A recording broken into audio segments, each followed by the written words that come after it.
लेकिन फिर भी आज बहुत चिंतनीय विषय है कि क्या हमारे बच्चे, क्या रामदान जी यही चाहते थे कि मेरे बच्चे सिर्फ अच्छी नौकरी में जाए और अच्छी डिग्री लेके अच्छी नौकरी में जाए? क्या उनका शिक्षित करने का मकसद इतना ही था?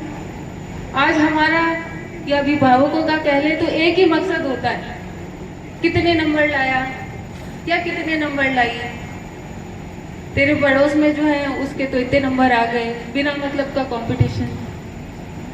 तो ये जो चीजें हैं, आज का जो जमाना है कंपटीशन का जमाना है, लेकिन इसमें जो हम बच्चों पे कई बार हम देखते हैं कि बहुत सारे बच्चे डिप्रेशन में जाते हैं, अवसाद में जाते हैं। ये एक बहुत बड़ी परेशानी आज हमारे बच्चों के बीच में।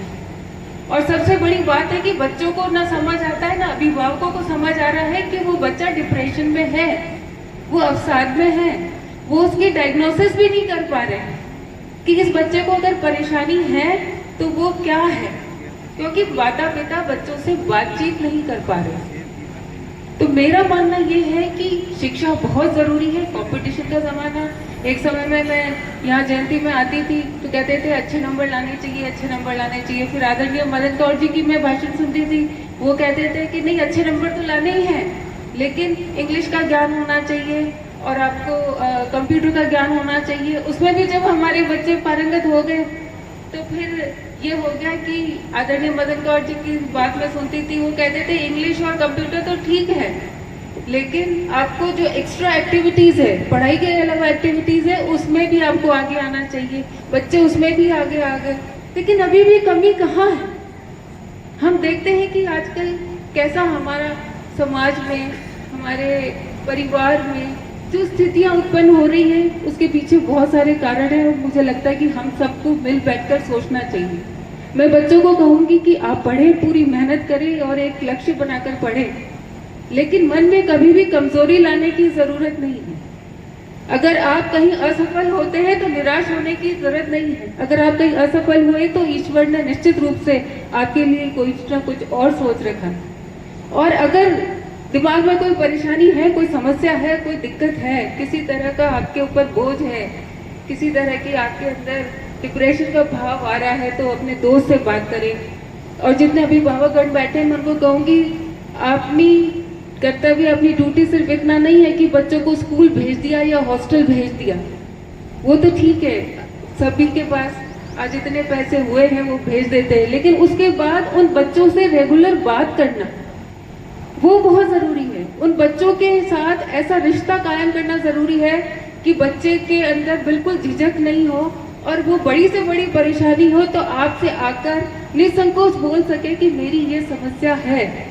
और उनको ये भरोसा होना चाहिए कि मेरी समस्या मेरे माता पिता सुनेंगे तो निश्चित रूप से मेरा सपोर्ट करेंगे, मेरी मदद करेंगे। जब तक हम ऐसा माहौल नहीं अपने समाज में, अपने परिवार में, अपने संस्थाओं में, अपने स्कूल में जब तक ऐसा माहौल नहीं बनाएंगे, तब तक ठीक है, डिग्री मिल जाएगी, ऊंचे पदों पर पहुंच जाएंगे, लेकिन जो समाज में दूसरी समस्याएं पैदा हो रही हैं, उनकी समस्या का समाधान नहीं होगा और ये और विकराल रूप लेती जाएगी। नशा भी इसी कारण है, क्योंकि समय रहते बच्चे को अगर संभाल लिया जाए तो वो नशे में भी नहीं जाएगा।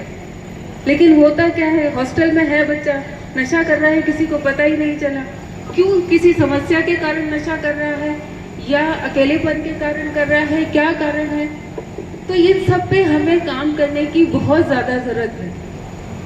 आदरणीय स्वर्गीय रामलाल जी जब 1957 में पहली बार विधायक बनकर गए थे, तब उन्होंने मृत्यु भोज निषेध का एक्ट पारित करवाया था। उससे पहले उन्होंने समझाने की कोशिश बहुत की थी समाज में, किसान वर्ग में, लेकिन किसी ने मानी नहीं। एक्ट बना दिया, लेकिन आज भी स्थिति क्या है हम सभी जानते हैं। और दुख तो तब होता है कि जब पढ़े लिखे परिवार भी, वो मैं उनसे पूछती हूँ, कई बार चर्चा करती हूँ कि अच्छे सरकारी नौकरी में काम कर रहे हैं लेकिन उनके घर पे काम पड़ा तो वही मृत्यु भोज।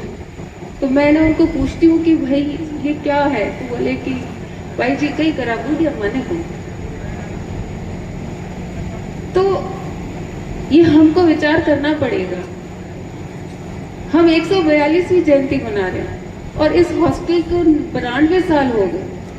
आज भी वही मृत्यु भोज, और मुझे तो लगता है पहले से कहीं ज्यादा बड़े रूप में है। पता ही नहीं चलता कि ये मृत्यु भोज का भोज है या शादी का भोज। इतनी ही मिठाइयाँ, इतने ही पकवान, कितना खर्चा। क्या हम ऐसा प्रयास कर सकते हैं कि जो खर्चा मृत्यु भोज पे होने वाला है, हो सकता है हम उस मृत्यु भोज को एक साधारण सा भोज, साधारण दाल चावल, दाल रोटी और सब्जी करके उतना ही पैसा हम किसी समाज के शैक्षणिक संस्था में दे दें ताकि बच्चों का भला हो। हम देते हैं, हम मंदिरों में दान देते हैं। मृत्यु भोज करना इतना बड़ा कहाँ जरूरी है? हम स्वर्गीय रामदास जी की बात करते हैं, लेकिन जयंती हर साल मनाते हैं, लेकिन वो क्या चाहते थे, उनकी सोच क्या थी? आज भी हम उनको 50% ही उनके सपने पूरे कर पाए, बाकी 50% अभी भी बचे हुए। नशे की प्रवृत्ति अभी भी बची हुई, शादी में इतना खर्चा, गरीब क्या करे? एक भाई के पास पैसे हैं, दूसरे के पास नहीं है, एक ने पैसे लगा दिए, दूसरे को तो जमीन बेचनी पड़ेगी, कर्जा लेना पड़ेगा, लेकिन शादी तो बड़ी करनी पड़ेगी। बड़ी शादी स्टेटस सिंबल बन गया। जो हमारी परंपरा थी, हमारी संस्कृति थी, उसको स्टेटस सिंबल बना लिया। मायरा कितना बड़ा होगा वो एक स्टेटस सिंबल बना लिया। ये स्वर्गीय रामदास जी का सपना नहीं था, ऐसा भविष्य वो नहीं चाहते थे। और मेरी तो यही आग्रह कि यहाँ बहुत आज समाज के सम्मानित लोग भी बैठे हैं, हम सब अपने घर से ही क्यों नहीं शुरुआत करें? मेरे घर में काम पड़े तो नहीं, मैं पड़ोसी के घर में काम पड़े तब मैं कहूंगी नहीं मृत्यु भोज नहीं करना, नहीं ऐसे नहीं करना, लेकिन मेरे घर में काम पड़ेगा तो नहीं साहब, मेरे को तो करना पड़ेगा। समाज में उदाहरण बनने के लिए अपने घर से ही शुरुआत करनी पड़ेगी। तो मैं तो आप सबसे यही कहूंगी कि हम सबका दायित्व है कि ये जो आने वाली पीढ़ी है, हम सब मिलकर, चाहे शिक्षक हो और चाहे माता पिता हो, हम सब मिलकर एक अच्छी पीढ़ी तैयार करें, जिनमें सिर्फ अक्षर ज्ञान नहीं हो, सिर्फ डिग्री नहीं हो, लेकिन उनमें नैतिक मूल्य भी हो, उनका चारित्रिक मूल्य भी हो, खुद के प्रति उनकी क्या ड्यूटी है, समाज के प्रति क्या ड्यूटी है, परिवार के प्रति क्या ड्यूटी है, क्या हम उनमें ऐसे मूल्य डेवलप कर सकते हैं क्या? तभी स्वर्गीय रामदास जी का सपना पूरा होगा। और मैं मानती हूँ कि स्वर्गीय रामदास जी जिस विधानसभा में गए, उसके बाद स्वर्गीय गंगाराम जी जिस विधानसभा में गए, और जब भी मैं उस विधानसभा के अंदर कदम रखती हूँ तो मुझे बहुत बड़ी जिम्मेदारी का एहसास होता है कि मैं उसी परिवार से हूँ और आपने जिस विश्वास के साथ मुझे भेजा है, तो मुझे बहुत कुछ करना है और बहुत कुछ करना चाहती हूँ। और जैसा अभी जसवंत जी ने कहा कि बेटियां ठान ले तो सब कुछ कर सकती है, तो मैं अपना पूरा प्रयास कर रही हूँ कि अपने पूर्वजों के दिखाए रास्ते पर चलूँ और समाज के लिए, क्षेत्र के लिए कुछ अच्छा कर सके।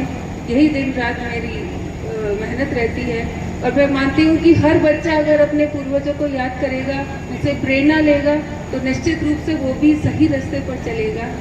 अपने मन में बच्चों को कहूँगी, कभी भी अपने मन से अपने माता पिता को मत भूलो। आप पढ़ाई कर रहे हो तो भी याद रखिए, माता पिता ने आपको बहुत भरोसे के साथ, बहुत आशा और सपने सजा के यहाँ भेजा है। आप कुछ गलत करने जा रहे हैं तब भी याद कर लीजिए कि आपके माता पिता को अगर पता चलेगा तो उनके साथ क्या होगा, उनका क्या विचार होगा। आप बहुत यहाँ मेहनत कर रहे हैं, अच्छी बात है, बहुत अच्छे मार्क्स लाए हैं। तो जितने भी शिक्षकगण हैं और जो वार्ड हैं, नुगला राम जी, मैं उनको भी धन्यवाद देती हूँ, पूरी कार्यकारिणी को भी धन्यवाद और बधाई देती हूँ और आशा करती हूँ कि बच्चे बहुत मजबूती के साथ आगे बढ़ेंगे और हम सब मिलकर इन बच्चों के लिए, इस समाज के लिए, बाड़मेर के लिए हम सब मिलकर एक अनूठा उदाहरण पेश करें। जैसा कहा कि कुछ जगहों पे नशाबंदी का अभियान शुरू हुआ है, बहुत अच्छी बात है। मेरा तो यही आग्रह है कि जहाँ पर भी नशा बंद किया है वहाँ दोबारा शुरू ना हो जाए। हमें मिलकर ऐसा प्रयास करना चाहिए, क्योंकि ये बहुत बड़ा काम है। और बहुत दुख होता है जब मैं राजस्थान की विधानसभा में बार बार सुनती हूँ कि हमारा ये जो बॉर्डर के जिले हैं, खास तौर से बाड़मेर, जैसलमेर, गंगानगर, बीकानेर, इनमें नशा बहुत ज़्यादा बढ़ रहा है और अभी भी नहीं चेते तो आने वाले समस्या में बहुत बड़ी समस्याएं होने वाली हैं। और अभी पेमाराम जी ने खेजड़ी की बात की थी। निश्चित रूप से खेजड़ी है वो हमारी धरोहर है, हमारे पर्यावरण की, हमारी संस्कृति की, और निश्चित रूप से इसको काटने पे प्रतिबंध लगना ही चाहिए। और इसके लिए जहाँ पर भी बात रखनी होगी, मैं आपको विश्वास दिलाती हूँ कि मैं विधानसभा में और आदरणीय MP साहब लोकसभा में इसकी बात ज़रूर रखेंगे। और मैं शायद ज़्यादा समय ले लिया, लेकिन